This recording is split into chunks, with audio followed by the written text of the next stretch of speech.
الحمد لله نحمده ونستعينه ونستغفره ونؤمن به ونتوكل عليه ونعوذ بالله من شرور أنفسنا ومن سيئات أعمالنا من يهده الله فلا مضل له ومن يضلل فلا هادي له وأشهد أن لا إله إلا الله وحده لا شريك له وأشهد أن محمدا عبده ورسوله أما بعد فإن خير الحديث كتاب الله وخير الهدي هدي محمد صلى الله عليه وسلم وشر الأمور محدثاتها وكل محدثة بدعة وكل بدعة ضلالة وكل ضلالة في النار. أعوذ بالله من الشيطان الرجيم. بسم الله الرحمن الرحيم. وإلى مدين أخاهم شعيبا قال يا قوم اعبدوا الله ما لكم من إله غيره قد جاءتكم بينة من ربكم فأوفوا الكيل والميزان ولا تبخسوا الناس أشياءهم ولا تفسدوا في الأرض بعد إصلاحها. محترم حاضرین، گزشتہ جمعہ سے حضرت شعیب علیہ السلام کا واقعہ، ان کی دعوت اور خاص طور سے وہ پہلو جسے قرآن مجید نے پیش کیا ہے، ہم اس پر نگاہ ڈال رہے ہیں. میں نے تمہیدی طور پر کچھ باتیں عرض کی تھیں کہ تربیتی نقطۂ نظر سے عبرت و نصیحت کے لیے انبیاء کرام علیہ السلام کا واقعہ بڑی اہمیت کا حامل ہے، اور اسی بنیاد پر اللہ رب العالمین نے اپنے کلام پاک میں ان تفصیلات کو پیش کیا جن کی ہم کو ضرورت تھی.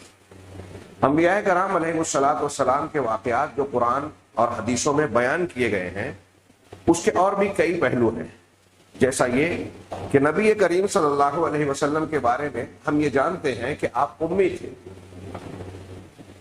آپ نے کہیں سے تعلیم حاصل نہیں کی تھی دنیاوی اعتبار سے، اس کے باوجود آپ کا بہت سارے غیب کے امور کے ساتھ ماضی کی ایسی خبریں پیش کرنا، واقعات بیان کرنا جو آپ کے زمانے سے سینکڑوں صدیوں پرانے، سینکڑوں سال، صدیوں بلکہ بعض ہزاروں سال پرانے، ابتدائے خلق، دنیا کے آغاز کے متعلق خبریں دینا اور بالکل صحیح خبریں دینا جس پر کسی کو اعتراض کی گنجائش نہ ہو.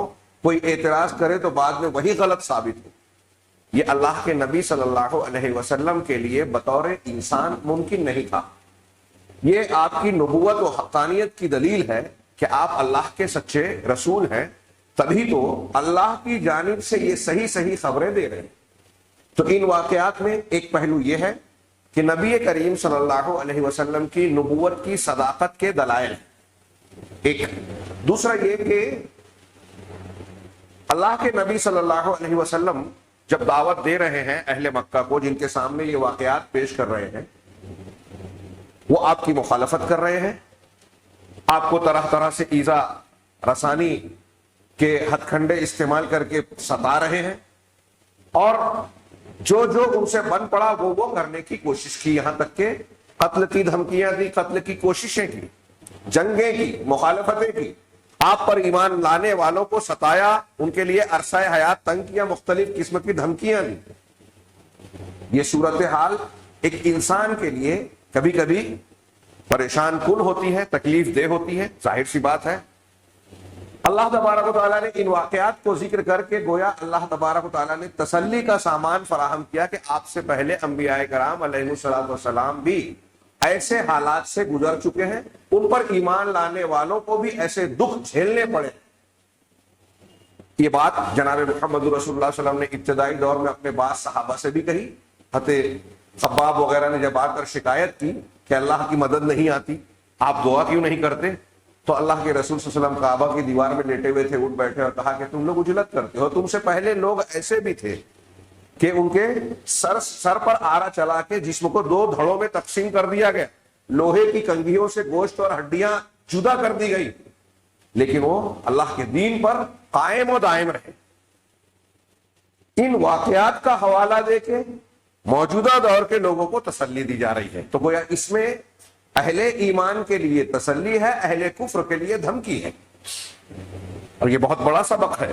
یہاں یہ بھی ہمیں معلوم ہوتا ہے کہ انسان کی نفسیات، مزاج سچائی کا ساتھ دینے، سچائی کی مخالفت کرنے کے سلسلے میں ہر دور میں قریب رہا ہے، یکساں رہا ہے. اور اللہ تبارک و تعالیٰ نے ان واقعات میں یہی بتایا کہ جب انبیاء کرام علیہ السلام نے آسمانی وحی کے ذریعے سے دعوت حق لوگوں کے سامنے پیش کی تو ایک طبقہ ماننے والا ہوا، ایک طبقہ مخالفت کرنے والا۔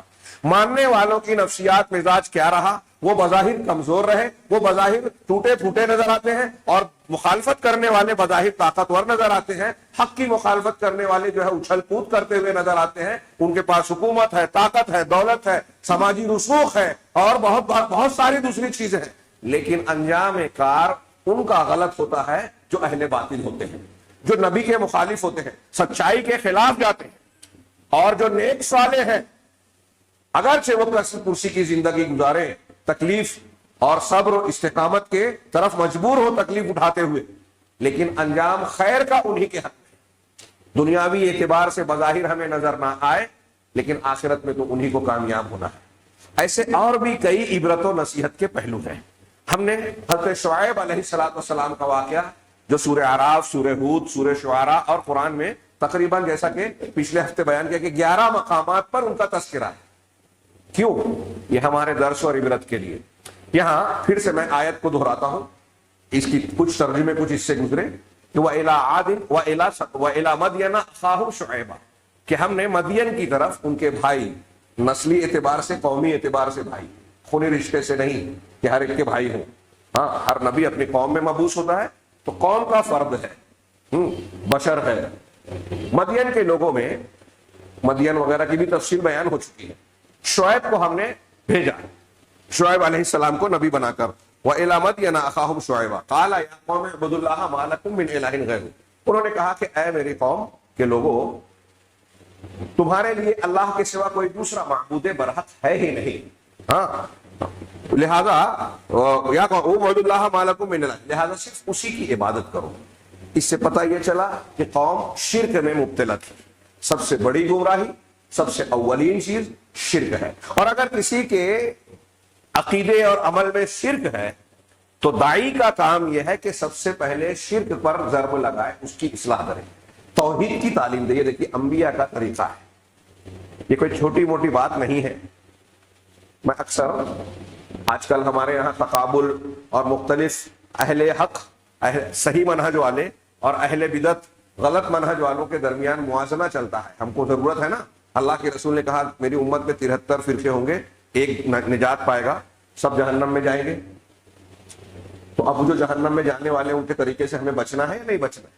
اپنے گھر والوں کو بچانا ہے یا نہیں؟ تو تحقیق کرنی پڑے گی۔ تو کیسے کریں گے؟ جو اللہ کے نبی صلی اللہ علیہ وسلم نے اصول ضابطے بیان کیے ہیں، اس کو سامنے رکھ کر ہم دیکھیں گے کہ کون اہل حق ہے، کون حق سے ہٹا ہوا ہے۔ تو ان کی بہت ساری نشانیوں میں سے ایک نشانی اہل حق کی یہ ہے کہ ان کی دعوت کا مرکز، بنیاد، خلاصہ، اصل توحید ہوتی ہے۔ آج آپ جتنی دعوتیں، جماعتیں کام کر رہی ہیں، روئے زمین پر غور کریں، کوئی طنز و تعریف کی بات نہیں، اللہ تبارک و تعالیٰ کا بہت چیختا چلاتا واضح حق ہے۔ یہ حق کی پہچان کرنے کے لیے آپ نظر ڈالیں، جائزہ لیں تو نظر آئے گا کہ روئے زمین پر آج جتنی بھی جماعتیں دین اور دعوت کا کام کر رہی ہیں، توحید کو بنیاد بنانے والے صرف آپ کو اہل حدیث اور سلفی نظر آئیں گے۔ یہ نبیوں کا طریقہ ہے۔ کوئی حکومت میں توحید کی بات کرتا ہے، عوام میں، عام حالات میں نہیں۔ کوئی فضائل کی بات کرتا ہے، کوئی بزرگان دین کی باتیں کرتا ہے، کوئی بات کرتا ہے، توحید کہیں ضمنی طور سے آ جاتی ہے، اور ایسے مشائخ جو جاہل لوگوں کو بیوقوف بناتے ہیں، آپ ان سے توحید اور شرک کی تعریف، توحید کی قسمیں، شرک کی قسمیں پوچھیں، نہیں بیان کر پائیں گے عام طور سے، کیونکہ ان کی دعوت کا وہ مرکز ہے ہی نہیں۔ یہ چھوٹی موٹی بات نہیں ہے، غور کیجئے، جائزہ لیجئے۔ انبیاء کی دعوت یہ ہے۔ انبیاء سے بڑھ کر کون سچا ہو سکتا ہے؟ کس کا منہج اور طریقہ کار صحیح ہو سکتا ہے؟ جو انبیاء کے منہج پر ہے وہی حق پر ہے۔ تو حضرت شعیب کی پہلی تعلیم، تمام انبیاء کی پہلی دعوت یہی ہے۔ وَلَقَدْ بَعَثْنَا فِي كُلِّ أُمَّةٍ رَسُولًا، قرآن کا ارشاد سورہ نحل میں فرمان ہے کہ ہم نے ہر امت میں رسول بھیجا۔ کیا بھیجا؟ کیا دعوت تھی؟ ان اعبدوا اللہ واجتنبوا الطاغوت۔ سب کی تعلیم یہ کہ اللہ کی عبادت کرو اور طاغوت سے، بت سے، غیر اللہ کی جن کی عبادت کی جاتی ہے اس سے بچو۔ میں آگے بڑھ رہا ہوں۔ حضرت شعیب اگلا جملہ کہہ رہے ہیں، دوسری تعلیم، قد جاءتکم بینۃ من ربکم، تمہارے پاس تمہارے پروردگار کی جانب سے بینہ دلیل آ چکی۔ یہ اگرچہ پچھلے ہفتے ترجمہ کر چکا، ایک گوشے کی طرف اشارہ کرنا چاہتا ہوں کہ دین کو اختیار کرنے کے لیے یہ مزاج دیا جا رہا ہے قرآن سے کہ آپ کو دین مذہب کی کوئی بات اگر ماننی ہے نا تو دلیل کی بنیاد پر مانو۔ یہ انبیاء کہہ رہے ہیں کہ بینہ، بینہ کسے کہتے ہیں؟ بالکل روشن، صاف، واضح دلیل، جس کے آ جانے کے بعد کوئی شک شبہ نہ ہو۔ ابھی دن ہے، اس دن کے سورج روشن ہے، دھوپ نکلی ہوئی ہے، اجالا ہے، اس پر کسی دلیل کی ضرورت نہیں، یہ بدیہی بات ہے، ہر شخص فوراً دیکھتے ہی کہہ دے گا دین کا وقت ہے، رات نہیں ہے، بالکل واضح۔ یہ بین دلیل ہے، روشن دلیل۔ شعیب علیہ السلام نے تمہارے پاس میں جو بات کہہ رہا ہوں، دعوت دے رہا ہوں، تو یوں ہی خالی خولی نہیں بول رہا ہوں، ایسے ہی لوگ تم کو دعوت نہیں دے رہا ہوں، تمہارے پاس دلیل آ چکی ہے، میں جو بات پیش کر رہا ہوں اس کی تصدیق کرنے کے لیے تم اس دلیل کا جائزہ لو۔ تو باتیں کسی کی قبول کی جاتی ہے یا رد کی جاتی ہیں، تو کس بنیاد پر؟ اتنے بڑے مولانا نے کہا، اتنے لوگ مانتے ہیں، اتنے لوگ کرتے ہیں، یہ دلیل ہے؟ نہیں۔ انبیاء کرام جب مبعوث ہوئے، دعوت دی تو اکیلے تھے، پوری قوم ایک طرف، تو اکثریت شرک پر ہے، کفر پر ہے، اور اقلیت توحید پر ہے۔ کیا اس بنیاد پہ آپ یہ کہیں گے کہ حضرت ابراہیم علیہ السلام اکیلے تھے، شعیب علیہ السلام ابتدا میں اکیلے تھے، تو یہ غلط تھے؟ ان کی تعداد کم تھی؟ تو ہم بہت سارے لوگ دین کے معاملے میں اس غلط فکر کے شکار ہیں کہ جو زیادہ لوگ مان رہے ہیں، یا بس کسی بڑے عالم نے، جس کو بڑا عالم کیسے، آپ نے کیسے مانا کہ یہ بڑا عالم ہے؟ ایک سوال ہے میرا، ہم بہت سے لوگوں کو کہتے ہیں کہ یہ بڑا عالم ہے، کسی کو کہتے ہیں چھوٹا عالم، آپ کو کیسے پتا کہ یہ چھوٹا عالم ہے؟ آپ تو عالم نہیں ہیں۔ ایک عام آدمی جو علم اور علمی گہرائیوں سے ناواقف ہے، کیا وہ ججمنٹ کرے گا کہ یہ عالم چھوٹا ہے، یہ بڑا ہے؟ عام طور سے کیسے ہوتا ہے؟ جس کی شہرت ہو گئی، آج کل ہمارے یہاں نوجوانوں کے یہاں ٹرینڈ چلا کہ ٹی وی چینل پہ جو آ گیا، ہاں، واٹس ایپ پہ اور اس پہ سوشل میڈیا پہ اور کیا کیا ویب سائٹس ہے، چینلز پہ جو آیا، اور اس کے ویورز، لائک کرنے والے اور فلاں کیا کیا اصطلاحات ہیں، اس کی جتنی بڑی تعداد اتنا بڑا عالم۔ ہمارے یہاں نوجوانوں کو یہ غلط فہمی ہوتی ہے، اور آپ دیکھیں گے کہ جو باطل پرست ہیں، جو گمراہ کرنے والے، جن کو تیار کیا جاتا ہے یہود، نصارہ، روافظ کے ایجنڈے کے مطابق، جو مسلمانوں میں شبہات، فتنے، خرابیاں، غلط باتیں، قرآن و حدیث پر اعتراضات، قرآن و حدیث میں شک و شبہات پیدا کرنے والی تقریریں کرتا ہے نا، اس کے ویورز، اس کے لائک کرنے والے زیادہ ملیں گے آپ کو، کیونکہ وہ منظم طریقے سے لوگوں کو دھوکہ دینے کے لیے ہی کر رہے ہیں، لہذا دکھایا جاتا ہے کہ اس کو بہت سے لوگ پسند کر رہے ہیں۔